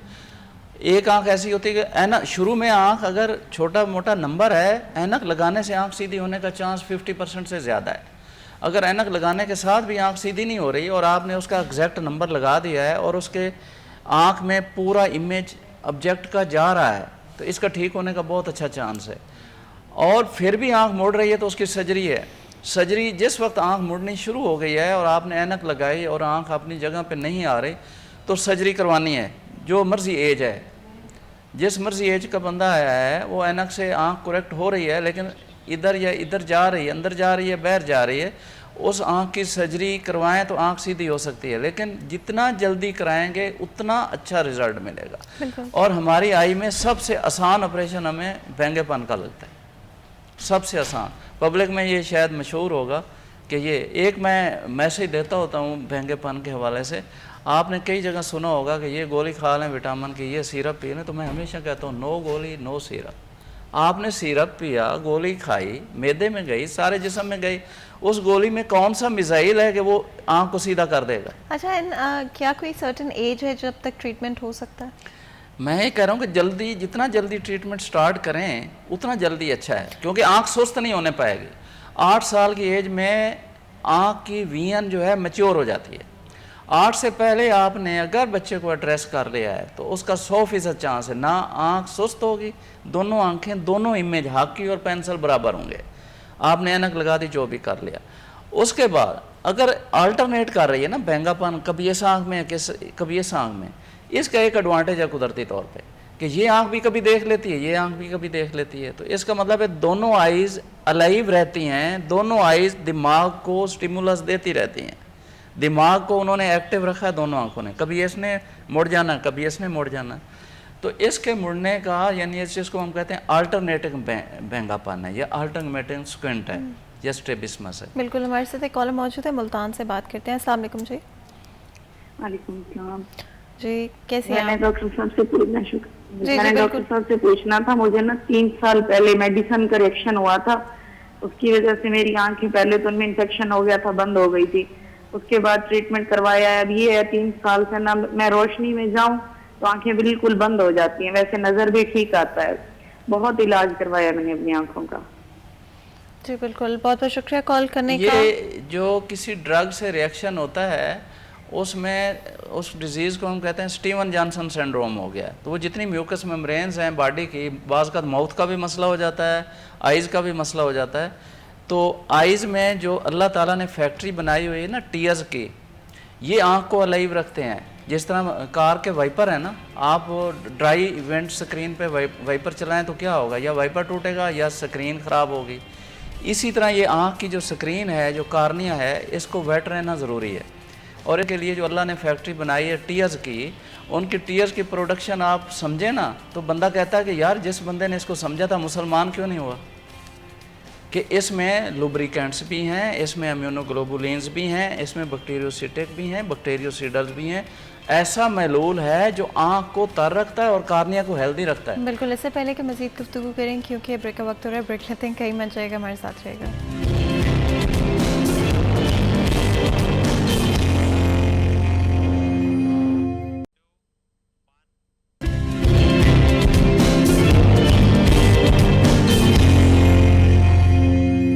Welcome back. सीरिया 10 में एक दफ़ा फिर आपको खुशामदीद कहते हैं। ब्रेक में जाने से पहले गुफ्तगू जारी थी, आज बात कर रहे हैं आँखों के हवाले से, और जहाँ पर और भी बड़ी सिग्निफिकेंस एंड इम्पॉर्टेंस होती है, but I think of course हमारी ज़िंदगी में बहुत इंपॉर्टेंट होता है आप अपनी आँखों का ख्याल रखें, जहाँ तक हो सकता है अपनी डाइट का ख्याल रखें, ओवर टाइम अपनी आई साइट को प्रिजर्व कर सकें। एक चीज़ जो कि बार बार देखने को मिलती है, अगर आप अपनी हेल्थ का ख्याल नहीं रखते, सही वक्त पर सही फैसले नहीं लेते, प्रिवेंटरी मेयर्स पर फोकस नहीं करते, तो आगे चलते हुए जैसे जैसे उम्र बढ़ती है वैसे आपकी आई साइट कम होने लग जाती है। हम चाहते हैं आप हेल्दी रहें, खुश रहें और अपना बहुत ज़्यादा ख्याल रखें। आगे बढ़ते हुए लेज़र के हवाले से ब्रेक में जाने से पहले आप बात कर रहे थे। अब जहाँ तक मेरी अपनी पर्सनल नॉलेज है, लेज़र डिफरेंट रीजंस के लिए करवाया जाता है, एंड जहाँ पर एक तरफ ट्रीटमेंट के तौर पे भी है और एक अगर आपकी आई साइट कमज़ोर है और आप लेंस निकलवाना चाह रहे हैं, डलवाना चाह रहे हैं, कि मेरे से बेहतर आप बता सकेंगे तो ज़रूर बताइएगा इस हवाले से। एक्चुअली लेज़र की कई टाइप्स हैं। एक टाइप ये है जो जिसको हम एक्साइमर लेज़र कहते हैं, आँख की जो ऐनक उतारने के लिए, नंबर 1 तो ये। नंबर 2 ऐसी दूसरी लेज़र है फोटोकोगुलेशन, जो शुगर के असरात या पर्दे पे कुछ बीमारियां हैं उसके लिए लगाते हैं। तीसरी यैग लेज़र है, वो जो आँख की झिल्ली आ जाती है लेंस के पीछे, उसको करते हैं। इसके अलावा भी कार्बन डाइऑक्साइड बेस या कोई गैस बेस या सॉलिड बेस काफ़ी किस्म की लेज़र्स हैं। आई में ये 3 लेज़र का बहुत ज़्यादा यूज़ है। जो एक्साइमर लेज़र है उसके बारे में पब्लिक में बहुत सारे क्वेश्चंस हैं कि ऐनक होने के लिए एक्साइमर लेज़र लगानी होती है। तो एक्साइमर लेज़र एक लेज़र है, और कब लगानी होती है, चूँकि ये कार्निया पे लगानी होती है, और कार्निया आँख का पहले वाला स्ट्रक्चर है जो हम क्लियर, जिसको हम बाज़ लोग इसको पुतली भी कह देते हैं, जो वाइट एरिया है इसको। आप हैरान होंगे कि इसमें 41 से लेकर 45 डायप्टर पावर होती है इस कार्निया में, और 15 डायप्टर बाकी आई में पावर होती है, यानी 58 या 48 डायप्टर टोटल आई की पावर है। इसमें कार्निया की पावर सबसे ज़्यादा है। इसी को हम थोड़ा सा इसकी शेप मेडुलेट करते हैं और ऐनक उतारते हैं। लेकिन हर बंदे को अल्लाह ने जो कार्निया दिया है उसकी ख़ास एक थिकनेस है कि इतनी थिकनेस है। बाज़ बात कार्निया इतना थिक नहीं होता जिस पे हम लेज़र लगा सकें, क्योंकि कुछ हिस्सा कार्निया का हमें सेक्रीफाइस करना है लेज़र के लिए। इसलिए मैं समझता हूँ कि लेज़र का काम जो है ऐनक उतारने वाला चंद मिनटों का काम है, और हमें इसमें अर्निंग है ठीक ठाक। जैसे हम प्रोफेशनल हैं तो उसमें अर्निंग है। जिस बंदे ने ऐनक उतारनी है, एक तो उसका देखना कि कार्निया कितना है और उसको आँख की कोई और बीमारी तो नहीं है। बिल्कुल, हमारे साथ एक कॉलर भी मौजूद है, जंग से बात करते हैं। अस्सलाम वालेकुम जी। अस्सलाम वालेकुम, कौन बात कर रहे हैं? वालेकुम सलाम जी, कौन बात कर रहे हैं? अपना नाम बताइएगा, कुछ शेयर करना चाहेंगे या कुछ पूछना चाहेंगे? साजिद बोल रहा हूँ जान से जी। जी बताएं, कुछ पूछेंगे या कुछ शेयर करना चाहेंगे? ये वो मेरा बेटा है जी, 1 साल का जी। जी जी, तो वो उसकी ना एक आंख से ना वो पानी सा निकलता है, जो होती है पीक जी। अच्छा, डॉक्टर साहब कुछ पूछना चाहेंगे? ड्रॉप डालते हैं तो आराम हो जाता है, फिर ड्रॉप खत्म हो जाता है, फिर वो शुरू हो जाता है। अमूमन जो है ना, आंसू आँख में बनते रहने चाहिए। पहले भी एक सवाल आ रहा था कि आंसू आँख को हेल्दी रखने के लिए बहुत ज़रूरी हैं, इसको अलाइव रखने के लिए। फिर आंसू जब आँख को धो लेते हैं तो उन्होंने एक ख़ास रास्ता है नाक में या गले में, उन्होंने बाकी का हिस्सा उसमें जाना होता है। तो बाज़ बच्चों का वो जो नाली है आंसुओं वाली, जो ड्रेन करती है एक्स्ट्रा आंसू को, या धोने के बाद वाले आंसू जो हैं उनको ड्रेन करती है, वो बनी नहीं होती। बिल्कुल, मैं बहुत बहुत शुक्रिया अदा करना चाहती हूँ अपने कॉलर का जो जिन्होंने ये सवाल पूछा। अच्छा, तो 1 साल से पहले तक हम वर्जिश बताते हैं, और वो वर्जिश करने से 99% वो सुराख खुल जाता है। अगर नहीं खुला है तो 1 साल की उम्र में हम सिलाई से उसको खोल देते हैं, कोई मसला नहीं है। जब तक वो रास्ता क्लियर नहीं करेंगे उस वक्त तक ये पास भी आती रही, पानी भी आता रहेगा। 1 साल की एज हो गई है, उसको फ़ौरन सिरिंजिंग एंड प्रोबिंग कराएं, वो बच्चा ठीक हो जाएगा। अच्छा, क्या कोई इस तरह के खाने भी हैं जो कि आपकी आई हेल्थ को ओवरऑल इम्प्रूव कर सकते हैं? खाने जितने बाकी जिस्म के लिए ज़रूरी है ना, उतने आँख के लिए ज़रूरी हैं। इसमें ऐसी कोई चीज़ नहीं है। फ़र्ज़ करें एक बंदे को कोई आँख की ऐसी बीमारी है कि हम कहें कि इसको डायबिटीज़ का इफ़ेक्ट्स आ गए हैं या हाइपरटेंशन के इफ़ेक्ट्स आ गए हैं, तो हम खाने में क्या करें? तो हमने खाने में क्या करना है? हमने खाने में शुगर का कंट्रोल करना है, हाइपरटेंशन का कंट्रोल करना है। कोई ऐसी दुनिया में दवाई पैदा नहीं हुई, ना सिरप, ना इंजेक्शन, ना ड्राप, जो हम डालें और आँख ठीक हो जाए या ऐनक उतर जाए। ये कुछ भी नहीं है। जो चीज़, जो ग़िज़ा, जो दवाई, जो कुदरत की कोई भी चीज़ खाने पीने वाली जो बाकी जिस्म के लिए ज़रूरी है, वही आँख के लिए भी ज़रूरी है। जितना हम बात करते हैं जैसे बचपन में अंडा खा लें, दूध खा लें, बैलेंस डाइट जैसे बॉडी के लिए ज़रूरी है, इसी तरह बैलेंस डाइट आँखों के लिए भी ज़रूरी है। कौन सी चीज़ें अवॉइड करनी चाहिए? वो डिपेंड करता है कि आप में कोई बीमारी ऐसी है, मसलन आपको हाइपरटेंशन है तो आपने नमक से रिलेटेड जितनी चीज़ें, चिप्स, पकोड़े, समोसे, अंडे की जर्दी, इनसे आपने अवॉइड करना है। शुगर है तो सारी चीज़ें। अब शुगर में अक्सर लोग क्या करते हैं, रोटी दबा के खा लेते हैं, चीनी मैंने नहीं खाई, बिस्कुट पूरे खा लिए। अब रोटी में भी शुगर है, कार्बोहाइड्रेट्स हैं, तो रोटी की भी परहेज़ करनी है, शुगर बजाते खुद शुगर से भी परहेज़ करनी है, चीनी से भी परहेज़ करनी है। तो जो जिस्म में बीमारी है उससे रेलेवेंट जो भी हैं परहेज़ वो करनी है। अच्छा, जब हाइड्रेशन की बात करते हैं कई दफ़ा, या अगर आपकी नींद पूरी नहीं होती या आपकी हाइड्रेशन मुकम्मल नहीं होती तो आपको धुंधला नज़र आना शुरू हो जाता है। ज़ाहिर है आप कुछ बल्कि बहंगेपन की तरफ अगर दोबारा हम जाएं तो बहंगेपन की एक किस्म ऐसी है कि जब आप थके हुए हों या आप भूखे हों या ओवर एक्सर्टेड हों तो आपकी आंख साइड पे जाना शुरू हो जाती है। इसलिए एनर्जेटिक होना, मैं हमेशा कहता हूं कि हेल्दी आंख हेल्दी जिस्म के साथ लगी हुई होती है। अगर जिस्म हेल्दी नहीं है, जिस्म भूखा है, जिस्म कमज़ोर है तो थोड़ी सी ब्लरिंग इफेक्ट आ सकता है। जैसे उठने से ब्लड प्रेशर लो होता है, इसी तरह उठने बैठने से आई में भी चेंज आ सकती है। लेकिन शुगर और ब्लड प्रेशर के मरीज़ों में अगर शुगर की ज़्यादती है तो फौरी तौर पे नज़र में इफेक्ट आ जाता है, जो थोड़ी देर के लिए होता है। यानी जब शुगर किसी टिश्यू में ज़्यादा होती है तो वो पानी को अपनी तरफ खींचती है और वो हिस्सा आँख का स्वेल हो जाता है और स्वेल होने से नज़र में इफेक्ट आ जाता है फौरी तौर पे। तो अदरवाइज़ तो कोई ऐसी चीज़ नहीं होती। आजकल हमारी ज़िंदगी मोस्टली स्क्रीन्स के साथ गुजरती है, वो चाहे टेलीविज़न स्क्रीन हो, लैपटॉप स्क्रीन हो, मोबाइल स्क्रीन हो, डिफरेंट स्क्रीन्स। क्या इम्पैक्ट आपके ख्याल में या आपके एक्सपीरियंस में रहा है आई साइट को लेकर? ड्राई आई टॉपिक दोबारा उधर चला जाता है कि ड्राई आई जो ज़्यादा है ना, use of screens, mobiles, TV और इस तरह की इंटरेस्टिंग चीज़ें, इसमें ये होता है कि ब्लैंक रिफ्लेक्स कम हो जाता है। नॉर्मली जो हम बैठे हुए हैं, हम साथ साथ आँख को झपक भी रहे हैं। झपकते किस लिए हैं? ताकि आँख के जो टीयर्स हैं उनको हम इक्वली आँख के ऊपर स्प्रेड करते हैं।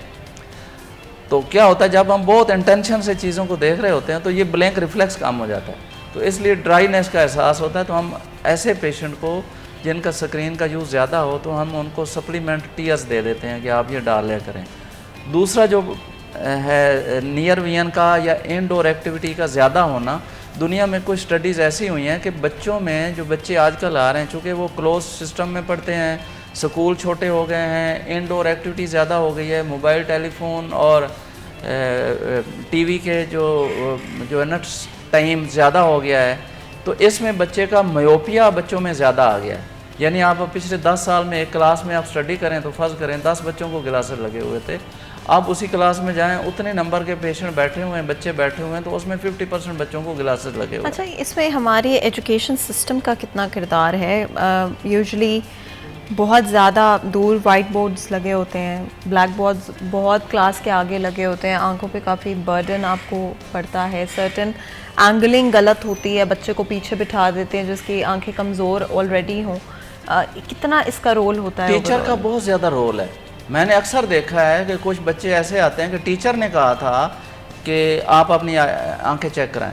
फ़र्ज़ करें लास्ट बेंच पे 3 बच्चे बैठे हैं, तो 2 बच्चे कह रहे हैं मुझे तो वो जो टीचर लिख रहा है या लिख रही है वो नज़र आ रहा है, तीसरा बच्चा कहता है मुझे नहीं नज़र आ रहा, तो इसका मतलब है तीसरे बच्चे को चेक कराना चाहिए। तो ये टीचर जो है ये इमीडिएट इन्वेस्टिगेटर होता है स्कूल में, वो बच्चों को कहता है नहीं ये आप नज़र चेक कराओ। तो बहुत ज़्यादा जो बच्चे आते हैं अक्सर उनको टीचर ने कहा होता है कि आप अपनी नज़र चेक कराएं, वो आइडेंटिफाई हो जाते हैं क्योंकि उसी लेवल पे बाकी बच्चों को नज़र आ रहा है, तो 1 2 3 4 को क्यों नहीं नज़र आ रहा? बिल्कुल, हमारे साथ एक कॉलर मौजूद है, बात कर लेते हैं। अस्सलाम वालेकुम जी। अस्सलाम वालेकुम जी, कॉल ड्रॉप हो गई, हमारे कॉलर अब हमारे साथ मौजूद नहीं हैं। अपने डिस्कशन की तरफ वापस आते हैं। जिस तरह आपने कहा कि टीचर्स आइडेंटिफाई कर सकते हैं, एंड बहुत इंपॉर्टेंट ये चीज़ होती है। मेंटल हेल्थ इश्यूज़ आजकल बच्चों में बहुत ज़्यादा मौजूद हैं, चाहे वो हम डिप्रेशन की बात करते हैं, एंग्जाइटी की बात करते हैं, डिफरेंट और इश्यूज़ भी बच्चों को फेस करने पड़ते हैं। क्या मेंटल हेल्थ इश्यूज़ का इम्पैक्ट आई साइट के ऊपर होता है? बहुत ज़्यादा होता है। देखें, जैसे मैंने शुरू में कहा कि 2 आंखें हैं, दोनों में इमेज अलहदा बन रहा है, राइट में लेफ़्ट में।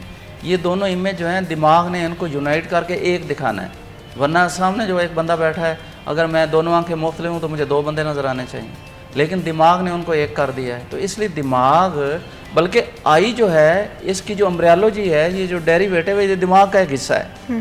तो इसीलिए मैं कह रहा था कि आंखों को देखने के बाद हमें आइडिया हो जाता है कि दिमाग में प्रेशर ज़्यादा है, दिमाग में कोई रसौली पैदा हो गई है, दिमाग में कोई कैंसर की बीमारी पैदा हो रही है या कोई ऐसा मसला है। तो इसलिए दिमाग तो एक, जिस तरह बाकी बॉडी का एक सुप्रीम कंट्रोल है, इसी तरह आँख का भी एक सुप्रीम कंट्रोल दिमाग है। तो दिमाग की कोई भी प्रॉब्लम जो है वो डायरेक्टली आंखों पे अफेक्ट करती है, और ये भी मैं समझता हूँ कि टीचर जो है बहुत अच्छा आइडेंटिफाई कर लेता है कि ये बच्चा देख तो रहा था कि इसकी ओरिएंटेशन कहाँ है।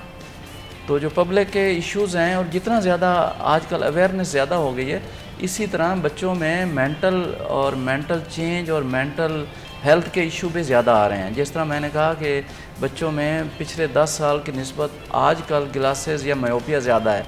इसी तरह मेंटल हेल्थ, चूँकि मैं ऑफ्थल्मोलॉजिस्ट हूँ, मुझे बहुत ज़्यादा मेंटल हेल्थ का नहीं पता होगा, वो एक अलग से सब्जेक्ट है। लेकिन अगेन मैं कहूँगा कि जो टीचर होता है स्कूल के बाद, वो एक ऐसा बाप या ऐसी मदर होती है कि वो जितना माँ बाप को बच्चे का पता होता है, उसके बराबर टीचर को भी पता होता है। तो टीचर इन चीज़ों को आइडेंटिफाई आराम से कर लेता है। फिज़िकल एक्सरसाइज और फिज़िकली एक्टिव रहना कितना इम्पोर्टेंट है? वो इतना इम्पॉर्टेंट है, जैसे मैं कह रहा था कि बच्चे जैसे चंद साल पहले बच्चों की हर तरह की उनकी ड्रिल होती थी, उनकी एक्सरसाइज होती थी, उनको ग्राउंड में ले जाया जाता था और उनको सनलाइट एक्सपोज की जाती थी, और उन बच्चों में ग्लासेस और मायोपिया के चांसेस कम थे। आजकल बच्चों को इन चीज़ों से दूर किया जा रहा है और इंडोर एक्टिविटी ज़्यादा हो गई है, तो बच्चों में मायोपिया ज़्यादा हो गया। तो इसलिए एक्सरसाइज जैसे बॉडी के लिए ज़रूरी है, इसी तरह आई के लिए भी ज़रूरी है, क्योंकि आई एक ऐसे जिस्म, जो हेल्दी जिस्म है उस पर हेल्दी आँख ही लगी होगी, जो डिज़ीज़ जिस्म है उसके साथ डेफिनेटली आँख भी डिज़ीज़ होगी।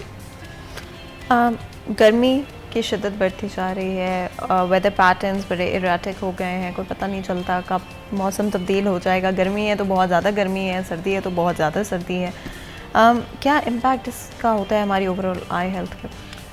आई में जो है ज़्यादा टेम्परेचर और ज़्यादा ड्राई आई के जो पेशेंट हैं, जिनको हम टीयर सप्लीमेंट दे रहे हैं, उनको एक तो क्लोज चैम्बर ग्लासेस यूज़ करने चाहिए। टेम्परेचर ज़्यादा है तो ग्लासेस में ये होता है कि उसके जो अपने टीयर्स हैं ना, वो एपोरेट कम होते हैं, वो तहलील हवा में कम होंगे, उनको डायरेक्ट हवा नहीं पड़नी चाहिए।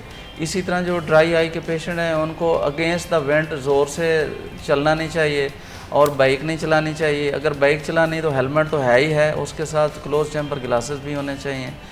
इसके अलावा कुछ बीमारियां ऐसी हैं जैसे ट्राकोमा है, एलर्जिक कंजक्टिवाइटिस है।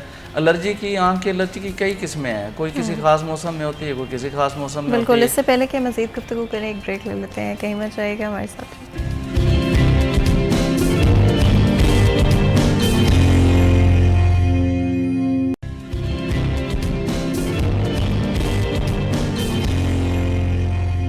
वेलकम बैक सीरिया 10 में एक दफ़ा फिर आपको खुशामदीद कहते हैं। ब्रेक में जाने से पहले गुफ्तगू जा रही थी, ओवरऑल आई हेल्थ के हवाले से बात करें, डिफरेंट कंट्रीब्यूटिंग फैक्टर्स जो कि आप इधर आपकी आई हेल्थ को इम्प्रूव कर सकते हैं या तो डिटीरिएट कर सकते हैं, उनके बारे में बात की। एंड आगे चलते हुए कोशिश होगी कि कुछ और फैक्टर्स की बात करें जो कि या तो आपकी आई हेल्थ को बेहतर कर सकते हैं या तो कहीं ना कहीं डिफरेंट तरह से इम्पैक्ट भी कर सकते हैं।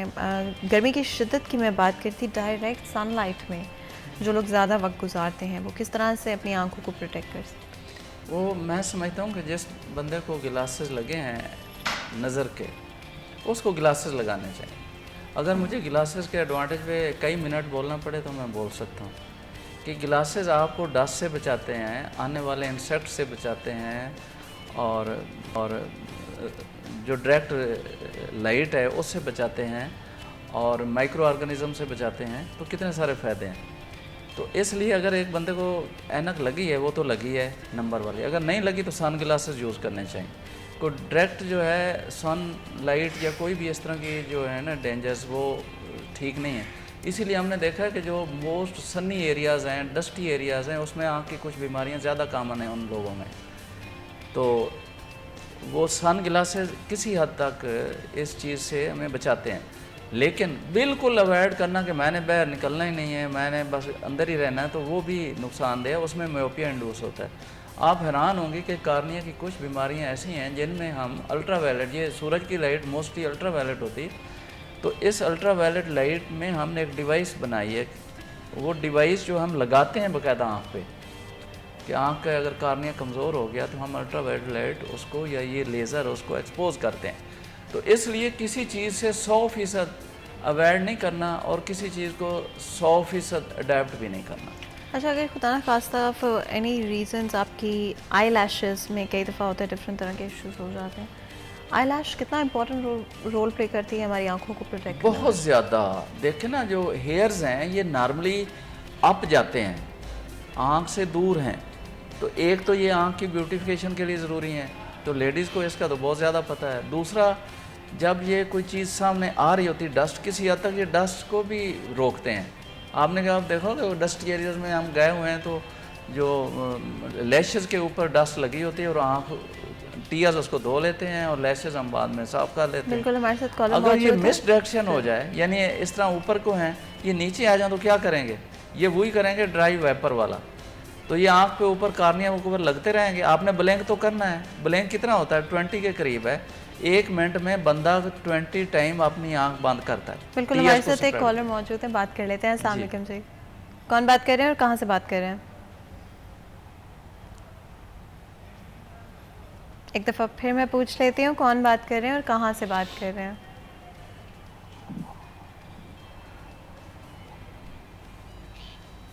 आई थिंक कॉल ड्रॉप हो गई है, और अगर आप चाहें तो दोबारा कॉल कर सकते हैं। इसके अलावा जिस तरह डॉक्टर साहब हम डिफरेंट चीज़ों के बारे में बात कर लैशेज़ की बात हो रही है। अगर आप कोई एडवाइस देना चाहें हमारी ऑडियंस को, क्या एडवाइस देंगे? मैं समझता हूँ कि बंदे को पीरियडिकली अगर आँख में कुछ नहीं है तो चेक करवाना चाहिए, नंबर 1। नंबर 2, अगर फैमिली में कोई हिस्ट्री है डायबिटीज़ की, हाइपरटेंशन की, ग्लासेस की या किसी और बीमारी को, तो फ़ौरन चेक कराना चाहिए। क्योंकि जब प्रॉब्लम शुरू हो रहा हो तो उसका बेशुमार उसका सलूशन मौजूद है। जैसे आपने कहा और हर जगह मौजूद है, ये यूनिवर्सल ट्रुथ है कि प्रिवेंशन, वो प्रिवेंशन भी हो जाएगी और उसका ट्रीटमेंट भी हो जाएगा, ख्याल भी हो जाएगा। अगर आपको कोई प्रॉब्लम है तो डेफिनेटली आप जाएंगे। अगर प्रॉब्लम नहीं भी है तो आपको ज़रूर पीरियडिकली आफ्टर 6 मंथ चेक कराना चाहिए। अगर आपकी फैमिली में कोई प्रॉब्लम है तो ज़रूर चेक कराना चाहिए। और शुगर, ब्लड प्रेशर और ब्लड की डिजीज़ वाले जो बंदे हैं उनको फ़ौरन चेक कराना चाहिए।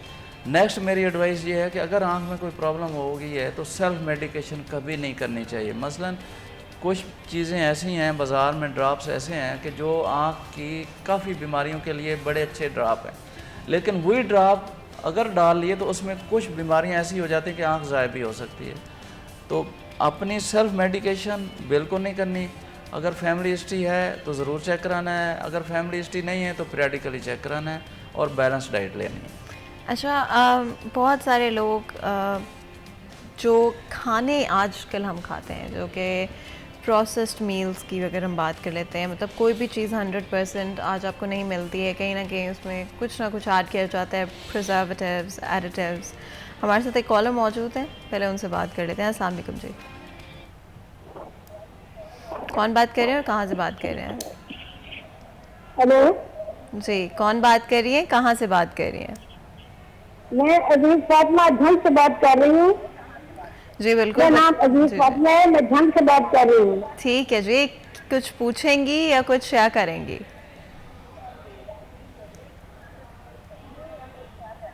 जी, मुझे ये पूछना है कि मेरी एक दूर से अगर मैं चाँद को देखूं तो एक आंख से सही नजर आता है और दूसरी आंख से 4-5 मुझे लाइन में वो चाँद जो है ना वो 4-5 नजर आते हैं। इसकी क्या वजह है? बिल्कुल जी, बहुत बहुत शुक्रिया कॉल करने का डॉक्टर साहब। अच्छा जी, एक होता है कि दोनों आंखें खोलने से चीज़ें ज़्यादा नज़र आएँ तो उसको हम कहते हैं डिप्लोपिया है। जब एक आंख में ज़्यादा सारा चांद नज़र आए या ज़्यादा इमेज नज़र आए तो इसका मतलब है आंख में मोतिया डेवलप हो रहा है, तो इसको चेक कराना है। मेरा ये ख्याल है कॉल सुनने के बाद 90% इसमें मोतिया आ रहा है, लेकिन इसके अलावा और भी कुछ हो सकता है, कोई रेटिना की डिजीज़ या कार्निया की। तो जैसे मैं पहले मैसेज दे रहा था कि आपको पीरियडिकली चेक कराना है, तो जब ये चीज़ आ जाए तो फिर तो फ़ौरन चेक कराना है, सेल्फ मेडिकेशन नहीं करनी है। आप चेक कराएं, हो सकता है कि सफ़ेद मोतिया आ रहा हो। रेगुलर चेकअप्स कितने अरसे के बाद करा लेना मेरा चाहिए? ख्याल अगर कोई प्रॉब्लम नहीं है तो आप 6 मंथ बाद चेक कराएं, और अगर कोई प्रॉब्लम हो रही है तो फिर तो डॉक्टर को टाइम दे देता है। लेकिन अगर हिस्ट्री है शुगर, ब्लड प्रेशर की और उसमें चेंजेस आ रही हैं तो फिर जल्दी चेक कराना है। और उसमें कुछ चेंजेस ऐसी आ रही हैं कि इमीडिएट चेक कराना है, लेज़र लगानी है, टीके लगाने हैं, 100 किस्म के ट्रीटमेंट है। वो जो फिजिशियन है वो एडवाइस करेगा कि आपने हफ्ते बाद आना है, महीने बाद आना है, 6 मंथ। अगर आप नॉर्मल हैं तो after 6 month you can have the follow up. Process foods के बारे में भी मैं आपसे पूछना चाह रही थी कि कितना इम्पैक्ट है प्रिजर्वेटिव्स, एडिटिव्स का? वो उसी तरह है जिस तरह आप मैं शुरू से कह रहा था कि एक हेल्दी जिस्म में हेल्दी आंखें लगी हुई हैं। जितने आप ये अपनी डाइट जो है अननेचुरल चले जाएंगे उतना ही प्रॉब्लम आपको ज़्यादा आइज़ का भी हो सकता है। इसीलिए हमने देखा कि जब से हमने एक्सरसाइज छोड़ी, हमने नेचुरल फूड से, नेचुरल इन्वायरमेंट से हम दूर चले गए, हमारी हेल्थ की स्ट्रेंथ भी, हेल्थ की प्रॉब्लम भी ज़्यादा हो गई और हमारे आई के प्रॉब्लम भी ज़्यादा हो गए। तो मेरा ख्याल है कि नेचर के साथ साथ रहना है। नेचर ने दिन बनाया है, रात बनाई है, नेचुरल ने प्रोडक्ट्स बनाई हैं, हम सब उनमें हमें उनको अपनाना चाहिए। लेकिन जितना हम अननेचुरल जाएंगे उतना ही डेंजर ज़्यादा है। और अननेचुरल में आपको पता है इम्प्योरिटीज़, दिस डैट, और लोगों का ऑनेस्टी लेवल और सारी चीज़ें, बहुत ज़्यादा चीज़ें इन्वॉल्व हो जाती हैं। और वही लोग जो नेचुरल डाइट के साथ अडीरेंट हैं, नेचुरल इन्वायरमेंट के साथ अडीरेंट हैं, उन्हीं को कम बीमारियाँ हैं। आपने ऑर्गेनिक डाइट की बात की, नेचुरल डाइट की बात की। अगर हम एक डाइट प्लान, बैलेंस डाइट की आपने बात की, क्या बैलेंस डाइट होगा परफेक्ट जिसको फॉलो करना चाहिए? देखें, हर जिस्म के लिए, हर एज के लिए एक डाइट होनी चाहिए। मसलन जो बच्चे ग्रोइंग एज में हैं उनको कैल्शियम, विटामिन डी और इलेक्ट्रोलाइट्स और सारी चीज़ें ज़्यादा चाहिए। और एक बंदा हाइपरटेंसिव है तो ज़ाहिर है उनको उन चीज़ों से अवॉइड करना है। तो मैं समझता हूँ कि बैलेंस डाइट में, बैलेंस डाइट का मतलब है कि आपकी फैट्स, आपकी प्रोटीन, आपके carbohydrate according to your body structure होने चाहिए। मसलन यही चीज़ें बैलेंस डाइट एक बंदे के लिए और है, लेकिन वही बंदा अगर हाइपरटेंसिव है तो उसको हम कहेंगे आप फैट रिस्ट्रिक्ट करो, आप जो है नमक रिस्ट्रिक्ट करो। इसी तरह एक बंदा डायबिटिक है, दूसरे बंदे के लिए वो बैलेंस डाइट है, लेकिन डायबिटिक पेशेंट के लिए हम कहेंगे रोटी भी कम करो, पोटैटो भी कम करो और अपनी शुगर भी कम करो और अपनी डाइट भी प्लान करो, आप एक्सरसाइज के हिसाब से करो। तो मेरे हिसाब से जो बंदे को प्रॉब्लम है या जो बंदे की एज है उसके हिसाब से उसकी एक्सरसाइज है, उसके हिसाब से उसकी डाइट है, उसके हिसाब से उसकी प्रिवेंशन है। हर बंदे की मुख्तलिफ है। एक बंदे की जो बैलेंस डाइट है वो हाइपरटेंशन और डायबिटीज़ के लिए वो और होगी। तो ये है इन ब्रीफ। हार्ट प्रॉब्लम्स का इम्पैक्ट क्या आंखों पर हो सकता है? यस, हार्ट पे कौन सी डिजीज़ अफेक्ट करती हैं? Hypertension, diabetes, valvular disease, congenital disease. और हमने देखा कि बच्चों के साथ भी ये एसोसिएट होती हैं। एक बच्चे को मोतिया है ना, हम फ़ौरन उसको कहते हैं कि जाओ जो है ना अपना हार्ट का मुआयना करवा के आओ, तो उसमें कोई हार्ट की डिजीज़ निकल आती हैं। जिस बच्चे को कैटरेक्ट है, मोतिया है, उसमें हार्ट की प्रॉब्लम भी निकल सकती है। इसी तरह एक बंदे को टेंशन की वजह से हार्ट फेलियर है और उसको अस्कीमिया हो गया हार्ट का, तो सिमिलरली आई पे भी उसके इफेक्ट आ रहे होते हैं। इसी तरह किडनी पे इफेक्ट आ रहे हैं तो आई पे भी इफेक्ट आ रहे होते हैं। तो इसी तरह डायबिटीज़ के जो लोग हैं, कॉम्प्लिकेटेड डायबिटीज़, उनको एमआई ज़्यादा होता है। और इसी तरह डायबिटीज़ के जो कॉम्प्लिकेटेड पेशेंट हैं उनको आई की कॉम्प्लिकेशन बहुत ज़्यादा होती हैं, किडनी की बहुत ज़्यादा कॉम्प्लिकेशन हैं। तो ये चीज़ें जो डिजीज़ से एसोसिएट हैं वो आई से भी एसोसिएट हैं। बिल्कुल, आपको बहुत बहुत शुक्रिया आज हमारे लिए, हमारे शो के लिए वक्त निकालने के लिए। Thank you यहाँ so पर much. आज के प्रोग्राम का वक्त ख़त्म होता है। मुझे इजाज़त दें, अपना ख्याल रखें, अल्लाह हाफ़िज़।